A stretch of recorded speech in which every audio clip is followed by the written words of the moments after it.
tô ficando com uma fome. Que é isso aí que tu tá comendo aí? É um pãozinho. E tá gostoso? Não sei, eu não comi ainda. Mas acho que tá bem gostoso. Bem que tu podia me dar um pedacinho, né? Eu tô com uma fome, parece que tá tão gostoso isso. Pedacinho? Claro, querida. Toma, fofa, pode comer um pedacinho do meu pão. Comeu teu pedacinho? Nossa, mas esse pão é muito bom, gente. Que é isso? Não dá pra parar e comer isso? É, tá bem gostoso, né? Tá. Agora devolve. Devolve meu pão. Calma, louca, que isso? Eu só tô comendo um pãozinho. Devolve meu pão, criatura! Sua sem alma, comendo pão dos outros. Ai, não dá pra dar um pedacinho? Não tem vergonha, não? Fica comendo a comida dos outros, fica pedindo a comida dos outros quando os outros vão abrir a boca pra comer?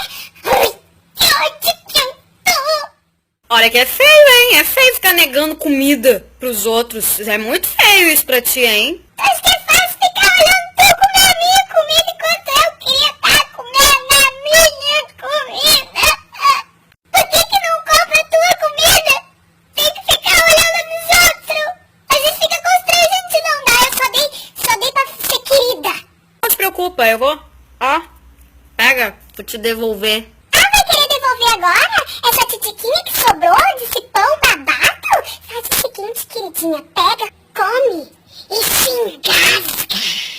Sabe de uma coisa? Eu nem tava assim tão afim de comer esse pão, sabe por quê? Pão engorda. O que tu disse? Pão o quê? É isso que tu escutou, fofa. Pão engorda.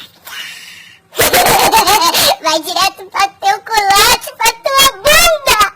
Mas eu vou rezar pra esse pãozinho virar uma gordura direto assim na tua pança.